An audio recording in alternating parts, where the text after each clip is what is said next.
Senhoras e senhores, apresentando a Flor!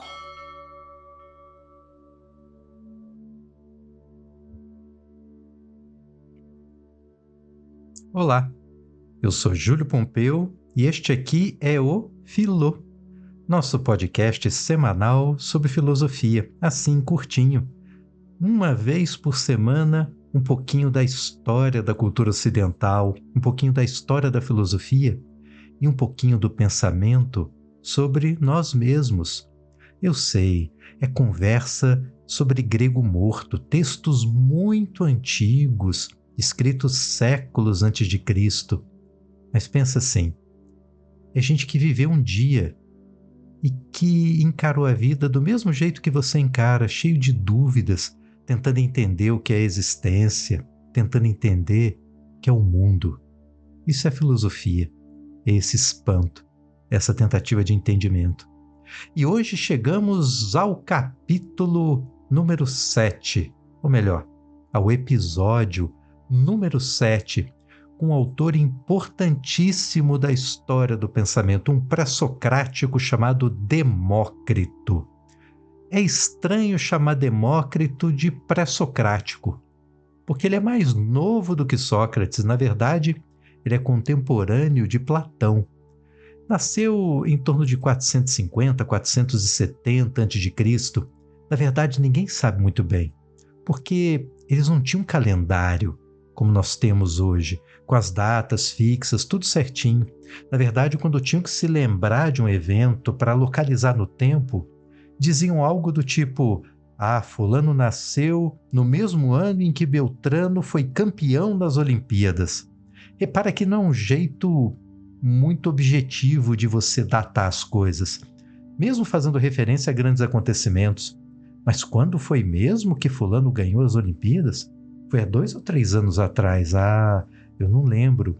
Então são formas bastante incertas de datação. O fato é que Demócrito, ele nasce na cidade de Mileto, ele é de uma família muito rica e resolve pegar a herança dele em dinheiro, quero tudo em espécie. E gastou esse dinheiro rodando o mundo. Ele se gabava de ser o grego que mais viajou mundo afora, e sempre em busca de conhecimento, sempre em busca dos grandes sábios da época. É alguém que tem a pretensão de saber tudo. Isso causou até um problema para ele, porque tempos depois de ter rodado tantos lugares, inclusive Atenas, inclusive conheceu Sócrates, estudou com Platão um tempo, uma passagem anônima pela escola de Platão. Mas no final da vida ele volta para sua cidade natal e lá havia uma lei de que aquele que gastasse sua fortuna, aquele que desperdiçasse dinheiro, não poderia ser enterrado na cidade. Isso era algo muito grave naquele tempo, porque os gregos acreditavam que, uma vez morto, aquele corpo enterrado ganhava um novo corpo para o espírito, um corpo de terra, para que o seu ente querido, o seu parente, pudesse fazer libações para esse espírito, honrar os mortos fazendo libações. Libação é um nome bonito para despacho.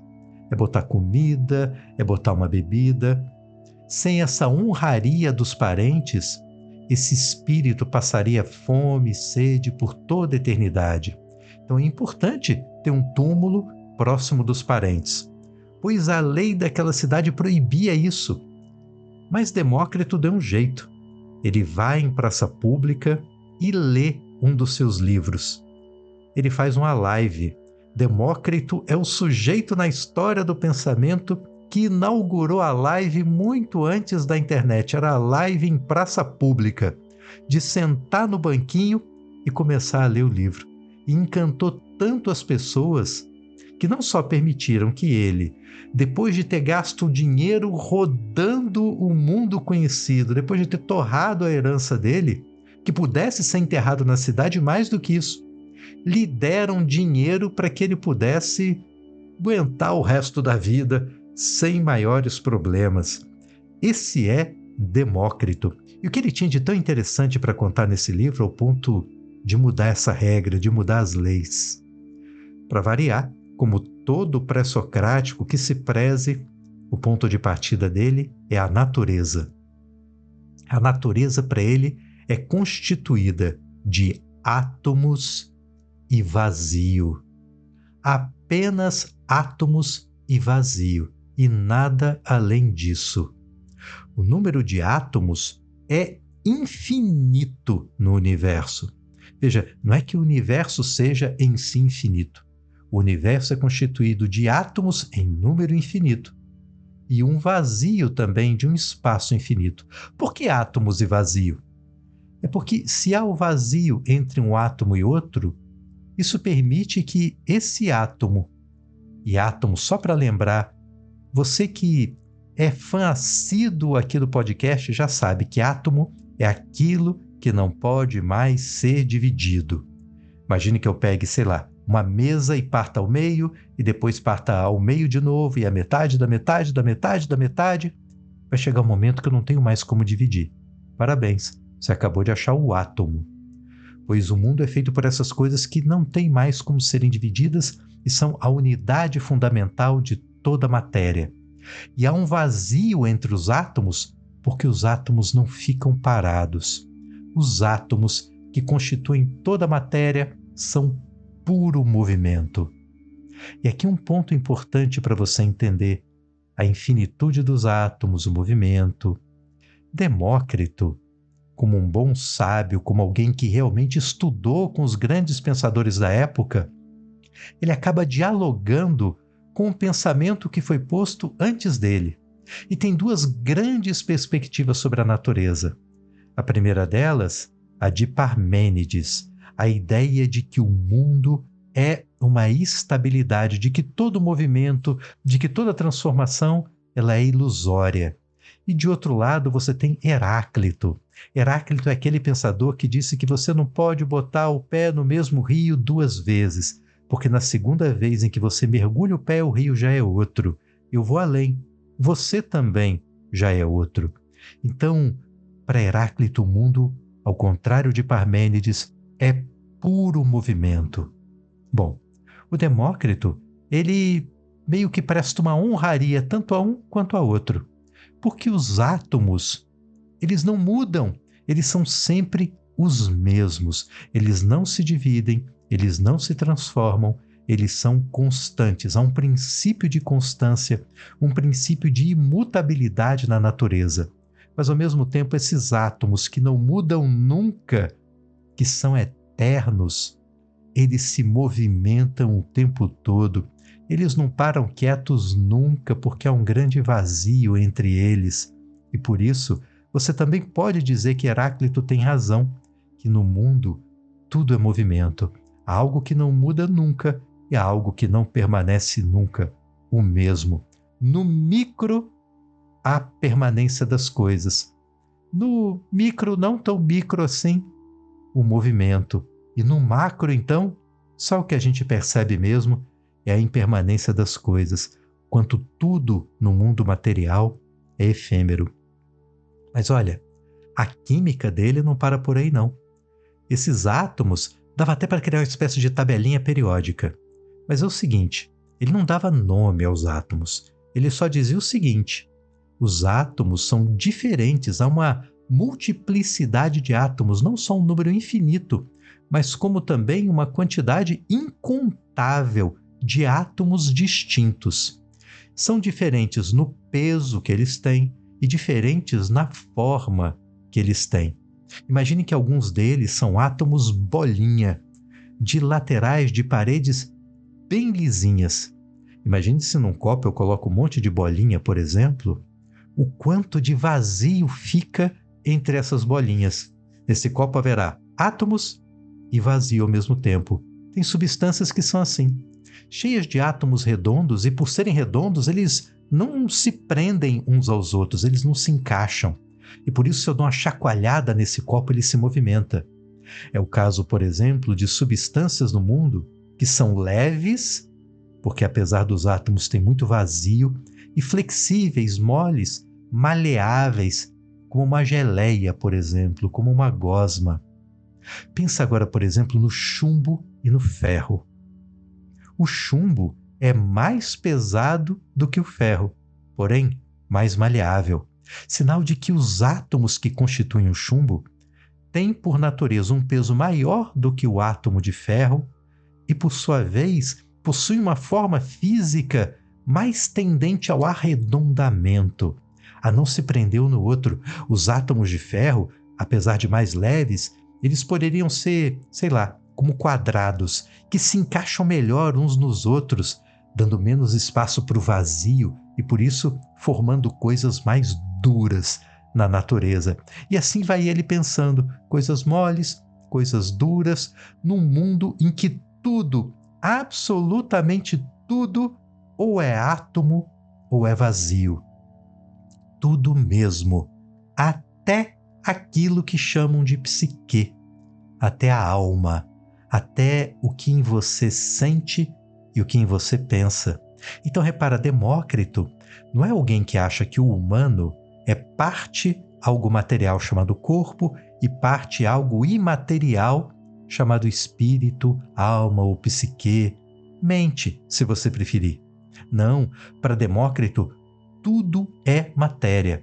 Aquilo que pensa em nós é matéria, são átomos, porque nosso corpo tem vários tipos de átomos. Nosso corpo tem coisas duras, como os ossos, tem coisas mais molengas, tipo a gordura, e também tem coisas muito fluidas, muito leves, que causam em nós os pensamentos e as sensações. É como se fossem átomos que flutuassem dentro da gente. Tudo é matéria, até o que nos faz pensar, até o que nos faz sentir. E olha que coisa engraçada. Eu vejo coisas, e quando eu vejo coisas, imagens dessas coisas aparecem na minha mente. Como que Demócrito explica isso? Como que Demócrito explica a criação de imagens na mente e a imaginação dá movimento a essas imagens? Para ele, cada coisa material do mundo gera, emite no ar um eidolon. Eidolon.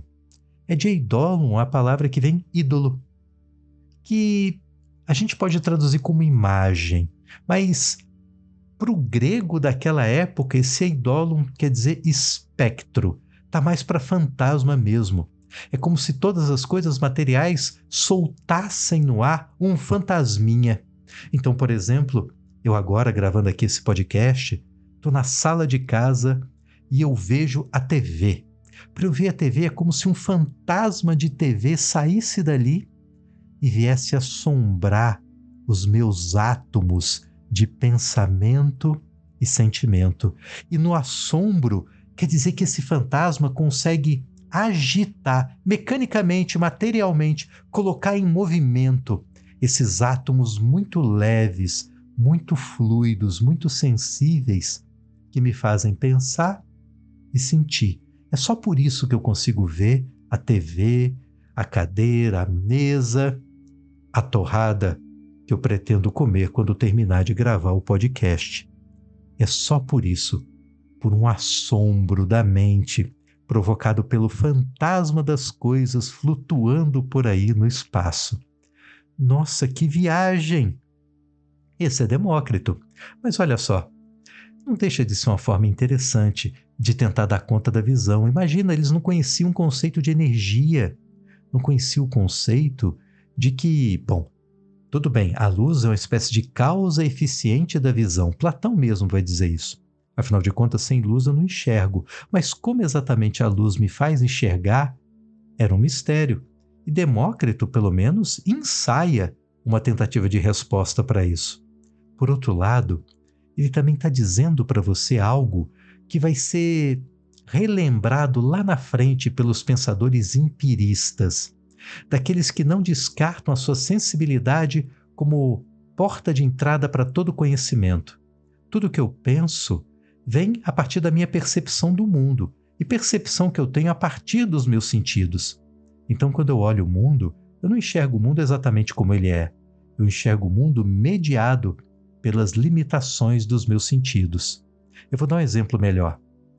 Imagine que as cores que nós enxergamos não correspondem a 100% das cores que existem no mundo, porque o humano não enxerga nenhuma cor acima do violeta nem abaixo do vermelho. O ultravioleta e o infravermelho a gente simplesmente não tem capacidade de enxergar, o que não quer dizer que não existam cores para além dessas frequências. Alguns animais que enxergam um espectro maior do que nós enxergam outras cores no mundo. Pergunta: quem viu um mundo mais perfeito, mais real? Sei lá, um boi, por exemplo, que enxerga um pouco abaixo do vermelho. Será que um boi aqui na minha sala enxergaria a minha sala de forma mais verdadeira do que eu enxergo, porque tem um espectro de visão maior que o meu? É difícil dizer isso, porque eu só sei pensar, eu só sei enxergar com o que eu tenho, e todo o meu conhecimento eu construo a partir disso, a partir da minha experiência sensível no mundo. Bom, o Demócrito, bem ou mal, ele está te dizendo que esses fantasmas das coisas afetam o seu pensamento, mas que no final das contas, o pensar é efeito dessa afetação. E por isso todo mundo entende o mundo tal como o mundo lhe afeta de forma particular. E essa forma de afetação, às vezes, a gente nem controla. Imagina, se é um fantasminha que vem me assombrar, quem sou eu para mandar no fantasma da TV, ao ponto de querer enxergar a TV de outro jeito? Ah, não gostei dessa imagem. Quero enxergar na minha TV uma imagem melhor. Você sabe que não adianta. Tem que comprar outro aparelho, né? Outro que tenha mais pixelzinhos, mais bolinhas minúsculas, que dão maior nitidez, porque só na vontade eu não controlo a minha percepção. É desse não controlar a percepção que, bem ou mal, o Demócrito vai extrair também uma moral muito curiosa. Porque olha só, eu não consigo controlar um monte de coisa que me afeta. E se eu não consigo controlar, bom, pelo menos eu posso cuidar em mim dessas afetações. Se o meu pensar, se o meu sentir são átomos bolinha se movimentando, talvez eu possa cuidar desses átomos bolinha, cuidar dessa concepção absolutamente material, dessa matéria que me faz, de tal modo que eu consiga fazer com que esses fantasmas das coisas não mexam tanto assim, nem com as minhas ideias, nem com os meus sentimentos.